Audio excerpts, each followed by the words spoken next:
For centuries, rumors whispered across desert caravans spoke of a brotherhood so secret that even kings feared to utter its name. Most scholars dismissed the tales as myth until one American researcher stepped inside a forgotten cave in the Middle East and found symbols that were thousands of years older than any known written language. Symbols that matched markings found later on Roman armor, medieval manuscripts, and even the stone walls beneath modern cities. This is the story of how a simple archaeological survey turned into one of the most astonishing historical mysteries never officially acknowledged. The story begins with Dr. Adrian Rourke, a 42-year-old historian from the University of Michigan, specializing in ancient trade routes across the Levant. Adrian was known for two things: his obsession with ancient secret societies and his tendency to follow obscure clues no one else cared about. In the summer of 2024, he was invited to Jordan for a routine mapping of Bronze Age settlements near the border of the Wadi Rum Desert. The mission was supposed to last only 10 days. The goal was simple: identify pottery fragments and document cave shelters used by nomadic tribes. But on the fourth day, something unexpected happened. A local Bedouin guide named Hadi al-Masri, an elderly man with decades of knowledge of the desert, took Adrian aside and said quietly, "There is one place we do not enter. The earth there remembers things it should not." Hadi spoke of a cave hidden behind a ridge of black basalt stones, a place not marked on any map, not even on the satellite images the team frequently used. The oddest part, Hadi refused to go near it. His hands trembled as he gave directions. For Adrian, this was not a warning. It was an invitation. At dawn the next morning, Adrian set out alone with a flashlight, rope, and a small digital recorder. He walked nearly 2 hours across silent desert terrain until he found it. A narrow opening just big enough to crawl through, partially hidden by collapsed rocks. Faint, warm air drifted out of the opening, as if the space inside were somehow breathing. Adrian squeezed through the gap and steadied himself against the cool stone walls. The air felt ancient, heavy, the kind of atmosphere that swallowed sound and memory alike. He stepped forward. After 20 feet, the space widened into a natural chamber. His flashlight revealed the ceiling glittering faintly, as though embedded with flakes of mica. But that wasn't what stopped him cold. The walls were covered with symbols. Not carvings, not paintings, but etched marks, precise and mathematical, arranged in patterns impossible to mistake for primitive art. Adrian approached the nearest wall and lifted the light. His heart began to race. The symbol was shaped like an eye, but not a human eye. Its lines curved in geometric arcs, meeting at angles too sharp and coordinated to be accidental. Beneath the eye was a spiral, and around them 6 smaller markings resembling stars. Adrian whispered into his recorder, This isn't Nabatean. It isn't Greek. It isn't Sumerian. I've never seen anything like this." He photographed it, documenting every angle, every grain. Then he moved deeper. The tunnel narrowed again, eventually opening into a second chamber wider than the first. Here, the symbols spread across multiple walls in long rows, almost like sentences. Some symbols repeated: the curved eye, a double triangle, a mark resembling a sun with 12 rays, and a series of interlocking circles. At the far end of the chamber stood something even stranger: a stone pedestal, waist height, perfectly circular, as if carved by machinery rather than hand tools. No Bronze Age group in this area possessed the technology to create something that smooth. Adrian ran a finger along the polished surface. It was cold and flawless. Then he noticed something carved at its center: a serpent biting its own tail, the oldest known symbol of eternity, but styled in a way he had never seen in any documented culture. Suddenly, The flashlight flickered. The chamber dimmed for a moment before the beam steadied. Adrian took a deep breath, trying to dismiss the unease creeping through him. He kept exploring. A faint section of the wall near the pedestal showed signs of erosion. Adrian brushed it gently and felt grooves beneath the dust. When he cleaned the surface with a small cloth, he froze. On the wall was a sequence of symbols forming a looping circle surrounding 4 distinct sets of markings. They looked like dates, not written numerically, but in a code that corresponded to seasons, lunar cycles, and distinct celestial alignments. And when Adrian roughly estimated the time frames, the first date pointed to 8500 BCE, the second 2600 BCE, the third 1200 BCE, the fourth unknown, left blank. Adrian stepped back. These were not the markings of a single civilization. The first date alone predated every known writing system by thousands of years. What kind of group carved these symbols? And why had they returned to the same cave over millennia? The footsteps behind him. While studying the markings, Adrian heard a sound, soft, almost silent, like sand shifting. He spun around, flashlight raised. The corridor behind him was empty. He waited. Nothing. But something wasn't right. The air felt colder now, the kind of cold that didn't belong in a desert cave. Adrian scanned the floor and found something his pulse quickened at. A fresh footprint in the dust, smaller than his boot, but deeper, as if the person who left it carried a heavy load. He knelt, examining the print. It had a unique pattern, curved in triangular ridges, not from modern footwear, not from any traditional sandal he knew. A custom sole, something handcrafted, and fresh enough that someone had been here within the past hour. Adrian realized suddenly the cave wasn't abandoned. Before leaving, he returned to the pedestal. Something about it had bothered him from the moment he saw it. He walked around it slowly, studying the underside near the ground. That's when he saw it. Another carving, this time not a symbol, but a sentence of sorts, written in the mysterious language. Beneath it, someone in the past, likely centuries later, had carved a translation in Old Arabic. It read, "Only the chosen may witness the path. The uninvited must forget or be silenced." Adrian felt the hairs on his arms rise. This wasn't a religious inscription. It was a warning. Suddenly, the faint shift of air behind him returned. He heard it again, footsteps closer this time. His instinct jolted. He grabbed his camera and backed toward the entrance corridor. The symbols on the wall seemed to distort in his peripheral vision as adrenaline flooded through him. He turned off the recorder and shoved it in his pack. Time to leave. As he rushed toward the exit passage, a voice, soft, unfamiliar and echoed by the cave, whispered something in an ancient tongue.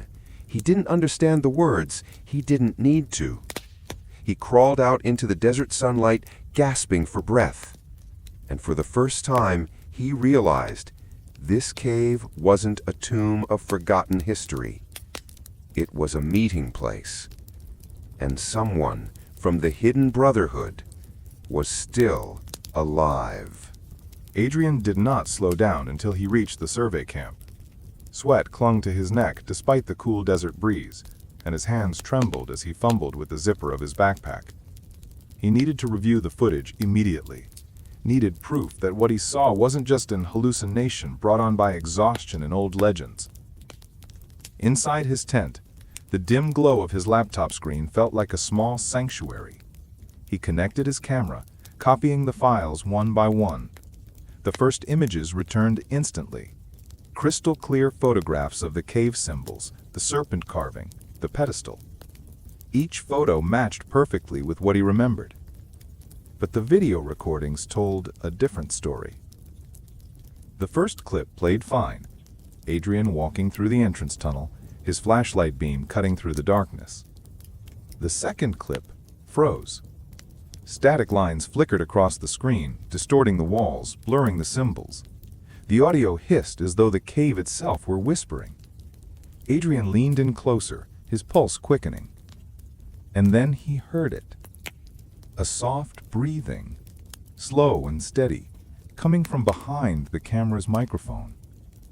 But in the footage, Adrian was alone. He skipped forward. The breathing grew louder. He skipped again. A faint outline, no, a shadow, appeared at the edge of the frame. The shape was humanoid, yet its proportions were slightly off. Broader shoulders, narrow jaw, a cloak draped over one side. Adrian paused the video, enlarging the frame. His stomach tightened. The figure was standing just a few feet behind him, partially hidden in the darkness. But Adrian never saw anyone in the cave.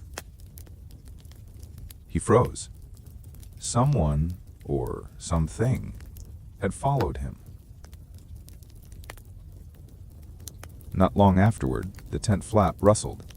Adrian nearly jumped out of his skin. It was Hadi, the elderly Bedouin guide. Hadi's expression was grim, his normally warm eyes filled with something Adrian had never seen before: fear. "Did you go to the forbidden cave?" Hadi asked, voice trembling. "Yes, I had to." Hadi closed his eyes as if confirming a terrible prophecy. "You were not meant to enter. That place belongs to the Ikhwan al-Mudlin, the Brotherhood of Shadows." Adrian frowned. "That name doesn't appear in any historical record." "It wouldn't," Hadi said. "They erase themselves from history, and they erase any man who tries to record them." Adrian sat straighter, sensing the weight of Hadi's words. "Who are they?" Hadi hesitated. For a moment, Adrian thought he wouldn't answer, but then the old man slowly lowered himself onto the ground, staring at the desert horizon. "The Brotherhood is older than kingdoms, older than prophets, older than writing. They guard a secret, one that ties the ancient world to the empires that came after." Adrian's historian instincts flared. "What secret?" Hadi looked at him with a sorrowful expression. "The symbols you saw are their language. The serpent is their emblem. The cave is one of their sanctuaries. When you entered it," he drew a slow breath, "they marked you." Adrian felt cold. "Marked me? How?" Hadi touched his own wrist. "They know your scent, your breath, your heartbeat. They do not forget intruders." Adrian checked his pulse unconsciously. "Hadi, none of this is scientifically verifiable." The old man shook his head sharply. "You researchers think everything must be written to be real, but these people survived because they never allowed themselves to be written about. They were diplomats, assassins, astronomers, philosophers, hidden in every age, guiding from the shadows." Adrian leaned back, absorbing the weight of the words. "Are they dangerous?" Hadi did not answer immediately. The silence said enough. Finally, he whispered, "They do not kill unless threatened, but they protect their knowledge with a devotion stronger than any army." Adrian's chest tightened. He had taken photos. He had footage. He had evidence. Evidence the Brotherhood didn't want outsiders to have. That night, the desert was unusually quiet. The wind, which always carried distant howls and shifting sand, was still. Too still. Adrian lay awake, replaying the footage in his mind, replaying Hadi's warning, replaying the shape that had appeared behind him. Something in that cave had been alive, watching, waiting. At around 2:10 a.m., a sudden sound broke the silence. Not footsteps, not wind. A metallic click. Adrian jolted upright. Another click, like a small stone striking the pole of the tent. He peered outside. Nothing. He stepped out cautiously, flashlight in hand. The desert stretched out silent, endless, untouched. But when he turned to walk back inside, he froze. Someone had placed something at the entrance of his tent. A stone tablet, half the size of a notebook, with the serpent symbol carved deeply into it. Fresh, sharp, as if carved only hours earlier. And beneath it, someone had carved a short phrase. 3 symbols, 1 meaning. Adrien recognized them immediately from the cave. We saw you. His throat tightened. No one in the camp would dare craft something like this. No Bedouin artisan could carve stone this smoothly, and no ancient artifact would look this new. Someone had come to the camp. Someone had walked within inches of a sleeping area. Someone had left a message. The Brotherhood was not a myth. By morning, Adrien decided he needed help. Official help. He contacted the U.S. Embassy in Amman, reporting a possible security threat related to an archaeological site. Within 4 hours, 2 embassy staff arrived. Agent Claire Whitford, a sharp, analytical intelligence officer, and David Rains, an investigator specializing in cultural property theft. Adrien led them to the cave. Hadi refused to go, crossing his arms tightly. "Do not disturb that place again," Hadi pleaded. But Adrien had made his choice. The 3 entered the cave. Everything looked the same at first. The symbols, the pedestal, the spirals, but something was off. The footprint Adrien photographed the previous day was gone. Not smudged, not covered, completely erased, as if someone had polished the floor. Claire scanned the walls with a small device, tracking for chemical residue. These markings weren't made with ancient tools. They used a precision instrument, laser etching, or extremely fine metal. Adrien frowned. Impossible. This cave predates Bronze Age tools by thousands of years. Claire's eyes narrowed. Or, she countered, someone has been maintaining this cave long after its original creators. David examined the pedestal. This stone surface wasn't carved. It was milled. Adrien shook his head again. No Bronze Age civilization had milling equipment. Claire's eyes narrowed. Then we're not dealing with a Bronze Age civilization, are we? The chamber suddenly felt too small, too silent, too alive. Adrien was about to respond when Claire pointed toward a dark corner of the wall. "Someone was here," she said. Adrien turned and his heart nearly stopped. A fresh symbol had been carved since yesterday. The serpent again, but this time with its head broken. A message. "Is this?" Claire finished the sentence. "A warning." Before they could examine it further, the lights dimmed. The temperature dropped. The cave air shifted with a breath-like rhythm. Then, from deep within the 3rd chamber, the one Adrien had not yet explored, a low, echoing hum began to rise.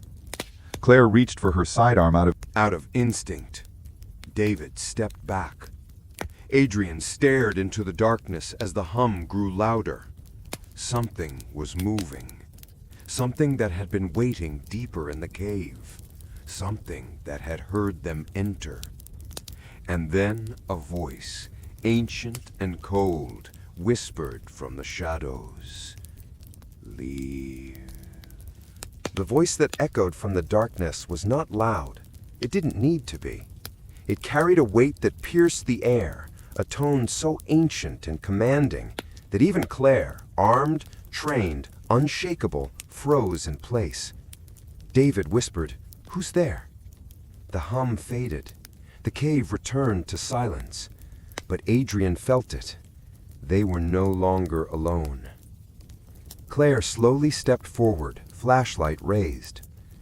"Identify yourself." The beam of light caught nothing but stone at first.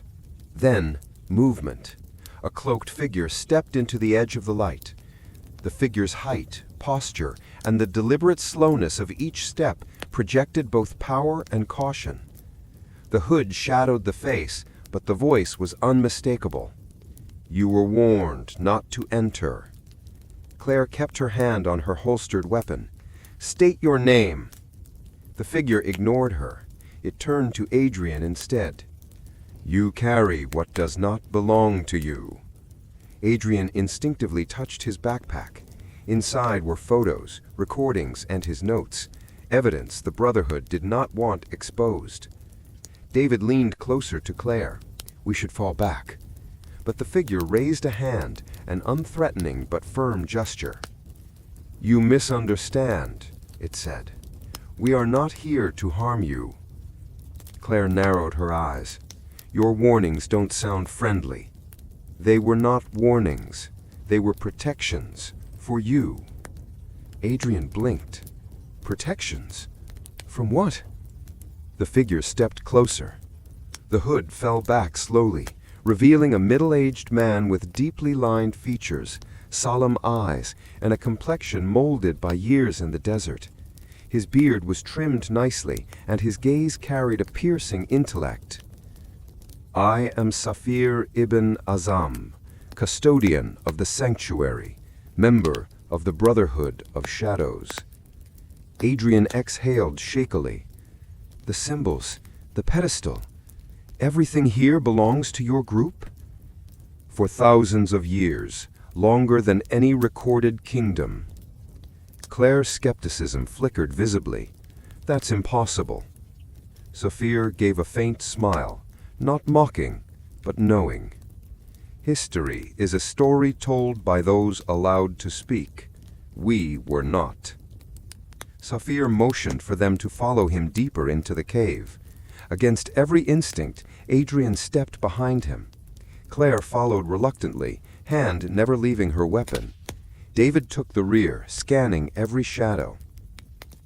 They entered a chamber far larger than the previous ones, one Adrian hadn't explored yet.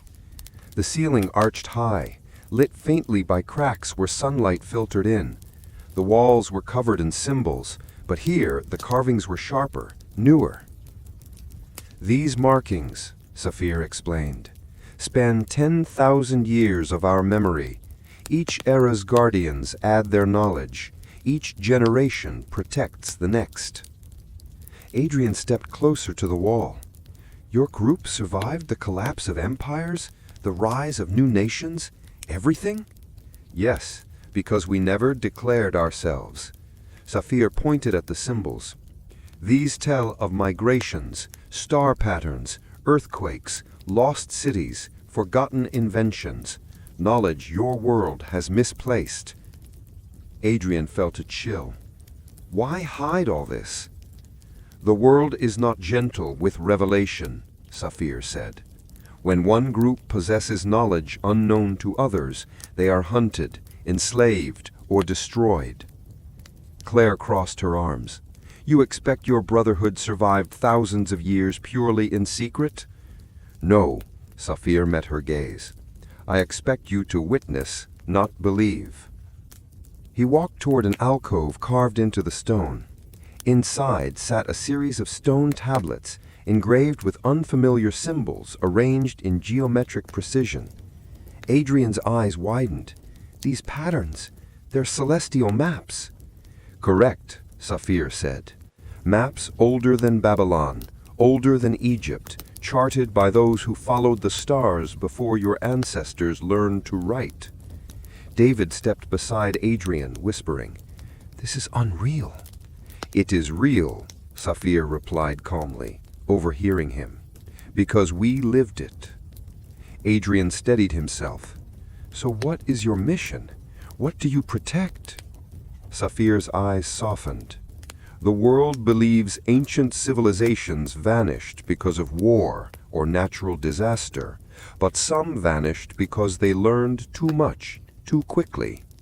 They unlocked knowledge their age was not ready for, mathematics too advanced, energy sources misunderstood, tools that eclipsed their neighbors." Claire frowned. "You're saying you guided civilizations." "We prevented destruction, sometimes through guidance, sometimes through silence." Adrian swallowed. Like a hidden tinsel? Saphir nodded slowly. We advised kings who never knew our names. We saved scholars who thought dreams led them. We prevented wars that no history book remembers. But we never ruled. We never sought glory. We watched, we preserved, and when the world strayed toward catastrophe, we intervened quietly. Claire raised a brow. And now we're here? Why reveal all this? Saphir turned toward Adrian. Because you stepped into our sanctuary with pure intention, not greed, not conquest. You sought truth. Adrian blinked. You're not angry? We were at first, Saphir admitted. Intruders are usually warned away. But you came alone at first. You respected the symbols, and you feared the right things. He paused. And now we need your help. Adrian stared. You need our help? Yes, Saphir said, because the knowledge we protect is no longer safe. Saphir led them toward another chamber. This one was different, much older, untouched, sacred. In its center lay a single stone slab with a map carved into it. The map depicted the Middle East, North Africa, Europe, and parts of Asia. But what caught Claire's eye were the glowing dots marked in different regions. What are those? She asked. Saphir answered gravely. Sanctuaries, 12 across the world, hidden for millennia. Adrian felt his breath catch. They're real? They hold the accumulated knowledge of thousands of years. But someone outside the Brotherhood discovered one. David stiffened. Who? We do not know, Saphir said. But 2 months ago, one sanctuary in northern Syria went silent. Its custodian vanished, and a set of carved tablets were taken. Claire exchanged a look with Adrian. Someone stole your knowledge? Yes, and if they can decode even a fraction of it, the balance of power in your world will tip. Nations will rise and fall. Weapons will evolve. Histories will be rewritten. Adrian stepped closer to the map.